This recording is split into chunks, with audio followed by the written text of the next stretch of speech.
সুপ্রিয় শিক্ষার্থী বন্ধুরা, তোমরা কেমন আছো? বর্তমান করোনা পরিস্থিতিতে নিশ্চয়ই তোমরা বাসায় আছো, বাসায় থাকবে। তোমাদের ক্লাসের সহযোগিতার জন্য অনলাইনে আমরা ক্লাসের ব্যবস্থা করেছি। আশা করি তোমরা অনলাইনে ক্লাসগুলো দেখবে এবং কিছুটা হলেও উপকৃত হবে বলে আমি বিশ্বাস করি। তো আজকে আমি তোমাদের ষষ্ঠ অধ্যায় থেকে আলোচনা করব। আজকে আমাদের আলোচ্য বিষয় হচ্ছে বাংলাদেশের গ্রাম এবং শহুরে সমাজ।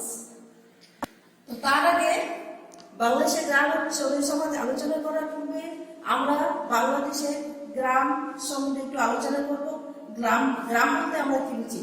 তো কখন গ্রামের উদ্ভব হয়েছে নিশ্চয়ই তোমাদের জানার আগ্রহ রয়েছে। তো মানুষ যখন যাযাবর জীবনযাপন করতো তখন কিন্তু গ্রামের উদ্ভব হয়নি। মানুষ যখন কৃষি উৎপাদন ব্যবস্থায় আসে এবং উৎপাদন পদ্ধতিতে নিজেদের নিয়োজিত করে তখন কৃষিকাজের সুবিধার্থে স্থায়ীভাবে বসবাসের প্রয়োজন হয় এবং তখন মানুষ স্থায়ীভাবে বসবাস করতে শুরু করে এবং তারপর থেকে আস্তে আস্তে সমাজ ব্যবস্থা গড়ে ওঠে এবং গ্রামীণ সমাজ ব্যবস্থা গড়ে ওঠে। তো গ্রাম বলতে আমরা কি বুঝবো? গ্রাম বলতে আমরা বুঝি যে খাদ্য উৎপাদনের নিমিত্তে যারা একটি নির্দিষ্ট এলাকায় বসবাস করে সেটি হচ্ছে গ্রাম।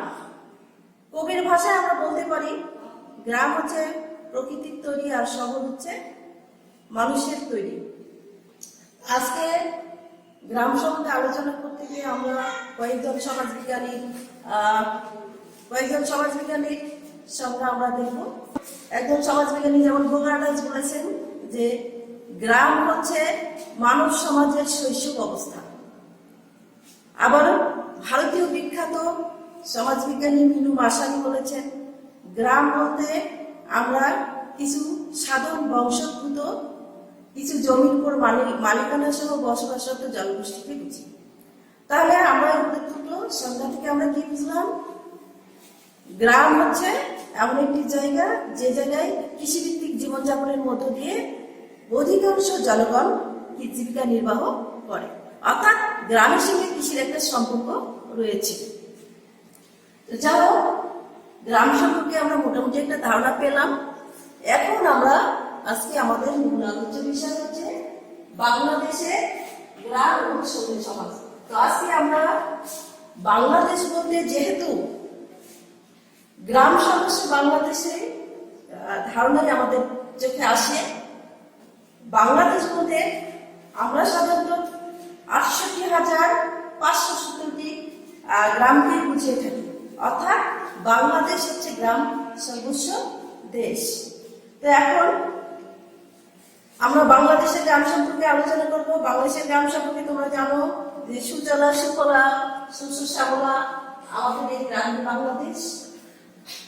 এখানে বিভিন্ন হাওর বাওর নদী নালা এই গ্রামকে সৌন্দর্য বর্ধন করেছে। তো আজকে আমরা গ্রাম সমাজ, বাংলাদেশের গ্রামীণ সমাজের কিছু বৈশিষ্ট্য তোমাদের এখানে আলোচনা করব। আমরা পয়েন্ট আকারে আলোচনা করব।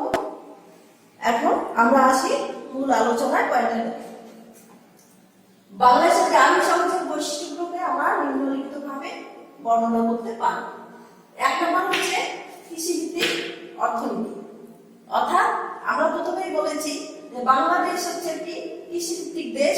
এখানকার শতকরা 80% লোক কৃষির উপর পরোক্ষ বা প্রত্যক্ষভাবে নির্ভরশীল।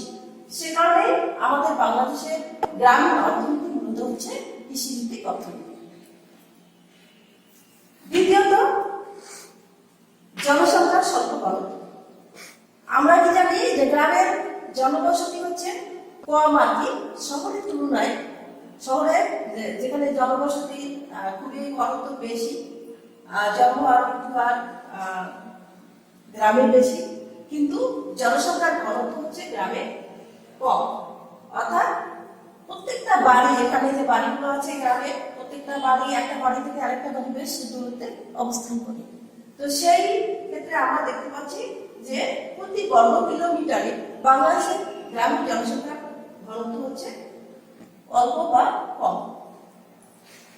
3 নম্বরে আমরা আসি সমষ্টিগত চেতনা। সমষ্টিগত চেতনা বলতে আমরা যেটা বুঝি যে গ্রামের মানুষ সবাইকে মিলেমিশে থাকতে পছন্দ করে, এটি হচ্ছে সমষ্টিগত চেতনা। সমষ্টিগত চেতনাটা যে আমরা যা কিছু করব সবাই মিলেমিশে করব, ভালো কিছু করব, খারাপ কিছু করি, যেটাই আমাদের গ্রামে আসুক না কেন সবাই সবার সুখ দুঃখে আমরা কি সমানভাবে এখানে শেয়ার করব। তো এটা হচ্ছে সমষ্টিগত চেতনা, অর্থাৎ একজনের সুখে দুঃখে আরেকজন আমরা এগিয়ে আসি। তারপর হচ্ছে 4 নম্বর হচ্ছে যৌথ পরিবার ব্যবস্থা। তো শিক্ষার্থী প্রিয় বন্ধুরা, তোমরা জানো যে পরিবার ব্যবস্থাটাকে আকারের ভিত্তিতে মোটামুটি আমরা 3টি ভাগে ভাগ করতে পারি। একটা হচ্ছে একক পরিবার, গঠিত পরিবার, আর হচ্ছে যৌথ পরিবার।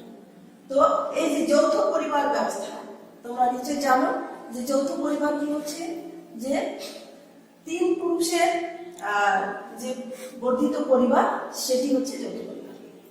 তো এখানে যৌথ পরিবার ব্যবস্থা এটি হচ্ছে অর্থাৎ যে পরিবারে বাবা মা ভাই বোন চাচা চাচি ফুপা ফুপি বা অন্যান্য আত্মীয় স্বজন মিলে একখানে বসবাস করে সেটি হচ্ছে যৌথ পরিবার।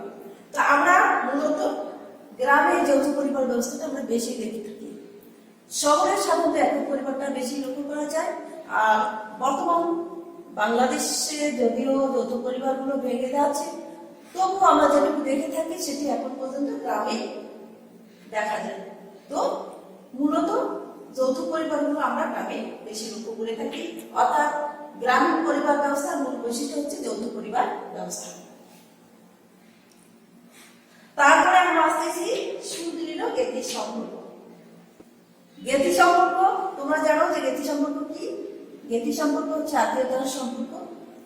তো গ্রামে এই যে আত্মীয়তার সম্পর্ক, এই জ্ঞাতি সম্পর্ক অত্যন্ত, এটার ভিত্তিটা অত্যন্ত সুদৃঢ়, অর্থাৎ প্রত্যেক জ্ঞাতি আত্মীয় স্বজন একে অপরের সুখে দুঃখে সবাই জড়িত থাকে এবং তাদের যে জ্ঞাতি বন্ধন এটা অত্যন্ত কি সুদৃঢ় বন্ধন, অত্যন্ত নিবিড় বন্ধন। সেজন্য বলা হচ্ছে যে গ্রামের জ্ঞাতি সম্পর্কটা হচ্ছে সুদৃঢ় জ্ঞাতি সম্পর্ক। তারপর আমরা আসতেছি ভূমির মালিকানা ভিত্তিক ক্ষমতা কাঠামো। এটি বাংলাদেশের গ্রামীণ সমাজের একটি অন্যতম একটি বৈশিষ্ট্য।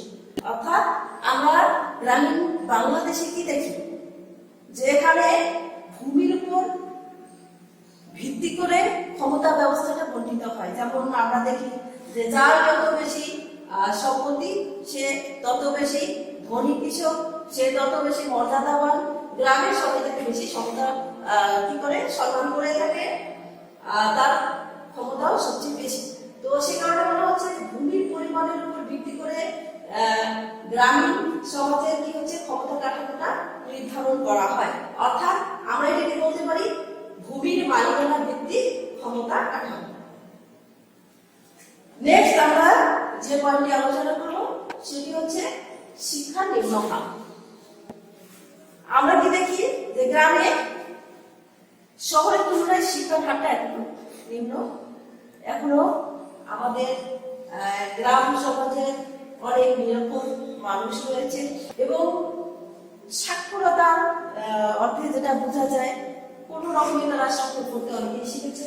এখনো গ্রামের একটি বিশাল অংশ কি দেখা যায় যে তারা শিক্ষার আলোকে হচ্ছে। সে কারণে আমরা বলবো যে গ্রামের শিক্ষার হারটা হচ্ছে নিম্ন। তো বর্তমান সরকারের প্রচেষ্টায় আমরা কি দেখতে পাচ্ছি যে শিক্ষার হার বৃদ্ধি করার জন্য সরকার বিভিন্ন রকম পদক্ষেপ গ্রহণ করেছে, যার ফলে গ্রামের জনগণ সচেতন হচ্ছে এবং শিক্ষার হার কিছুটা হলেও আগের তুলনায় কিছুটা হলেও বেড়েছে। তো তারপরেও আমরা বোর্ডের উপর বলতে পারি শহরের তুলনায় গ্রামের শিক্ষার হার হচ্ছে নিম্ন। নেক্সট আমরা যে পয়েন্টটিতে আসবো সেটি হচ্ছে সহজ সরল জীবন ব্যবস্থা। এটি হচ্ছে গ্রাম বাংলার একটি অন্যতম একটি বৈশিষ্ট্য। গ্রাম বাংলার মানুষ অত্যন্ত সহজ এবং সরল, তাদের মধ্যে কুটিলতা বলতে তেমন কিছু নেই। তারা তাদের সহজ সরল জীবন দর্শন, তারা জীবনকে সহজ সরলভাবে দেখতেই ভালোবাসে। সেজন্যই বলা হচ্ছে যে গ্রাম বাংলার একটি অন্যতম বৈশিষ্ট্য হচ্ছে মানুষের জীবনযাপন ব্যবস্থা হচ্ছে অত্যন্ত সহজ এবং সরল। এখানে তেমন জাঁকজমকতা নেই। যদিও আমরা দেখতে পাচ্ছি যে বর্তমান সময়ে এই ধারণাটা চেঞ্জ হয়েছে, সহজ সরল জীবন ব্যবস্থা ক্রমান্বয়ে কি পরিবর্তিত হচ্ছে, তারপরে আমরা তুলনামূলক আলোচনা করে বলবো যে গ্রামের জীবনযাপন এখন পর্যন্ত সহজ সরল জীবনযাপন ব্যবস্থা। তারপরে নেক্সট আমরা যে পয়েন্টটি আলোচনা করব সেটি হচ্ছে রক্ষণশীলতা। রক্ষণশীলতা কি? যারা পরিবর্তনশীলতায় বিশ্বাস করে না, অর্থাৎ রীতি নীতি ঐতিহ্যকে কি ধারণ করে থাকতে ভালোবাসে, সেটি হচ্ছে রক্ষণশীলতা। তো এদিক থেকে আমরা দেখব যে আমাদের বাংলাদেশ এবং বাংলাদেশের গ্রামীণ সমাজের একটি অন্যতম বৈশিষ্ট্য হচ্ছে রক্ষণশীলতা। অর্থাৎ এখানকার মানুষ বংশ পরম্পরায় যা কিছু করে এসেছে সেটি সহজেই কি তারা পরিবর্তন করতে চায় না। রক্ষণশীল মনোভাব তারা দেখিয়ে থাকে, অর্থাৎ বাপ দাদা চতুর্পুরুষ থেকে যা যা করে আশা করছে সেটি তারা কি লালন করে, মনন করে এবং পালন করে। তো সে কারণে আমরা বলবো যে গ্রামের পরিবর্তনশীলতা সেখানে কম এবং সেখানে সহজেই কোনো কিছুতে তারা পরিবর্তন আনতে চায় না। এক কথায় আমরা বলবো বাংলাদেশের গ্রামীণ সমাজ হচ্ছে রক্ষণশীল সমাজ। রক্ষণশীলতা হচ্ছে এর অন্যতম বৈশিষ্ট্য। তারপরে আমরা সর্বশেষ যে পয়েন্টটি নিয়ে আলোচনা করব, যেটি আলোচনা না করলে আমাদের আলোচনা কি অসম্পূর্ণ থেকে যাবে, গ্রামীণ বাংলাদেশের সমাজের বৈশিষ্ট্য, সেটি হচ্ছে গ্রামীণ বাংলাদেশের সমাজের একটি অন্যতম বৈশিষ্ট্য হলো এখানে ধর্মীয় প্রভাব অত্যন্ত বেশি। আমাদের বাংলাদেশে বিভিন্ন জাতিগোষ্ঠীর ধর্মের মানুষ বাস করে। শ্রেণীবর্ণ জাতিগোষ্ঠী হিসাবে প্রত্যেকটি মানুষই নিজ নিজ ধর্মকে অত্যন্ত ভালোবাসে। নিজ নিজ ধর্মের প্রভাব তাদের জীবনে অনেক বেশি। তাদের কি হচ্ছে যে নিত্যনৈতিক জীবন থেকে শুরু করে ব্যবহারিক জীবনে সবকিছুই তারা ধর্মীয় আলোকে কি বিচার বিশ্লেষণ করে থাকে। যে এখানে দেখা যায় যে বিবাহ, শাদী, নাম রাখা সবকিছু, অর্থাৎ একটি শিশু জন্মগ্রহণ থেকে শুরু করে কবরে যাওয়া পর্যন্ত যে যে ধর্মের অনুসারী তারা ঠিক সেই ধর্ম অনুসারে তাদের সমাজের বিভিন্ন রীতিনীতিগুলো পালন করে থাকে। ধর্মের ব্যাপারে তারা সহজেই ছাড় দিতে চায় না। সে কারণে আমরা দেখি যে বাংলাদেশের মানুষ অত্যন্ত কি ধর্মভীরু। তাদের প্রত্যাহিক জীবনে, সমাজ জীবনে, রাষ্ট্রীয় জীবনে ধর্মের প্রভাব বেশি এবং গ্রামীণ সমাজে এর প্রভাব আরো অনেক বেশি। কাজে আমরা বলবো যে বাংলাদেশের গ্রামীণ সমাজের একটি অন্যতম একটি বৈশিষ্ট্য হচ্ছে ধর্মীয় প্রভাব।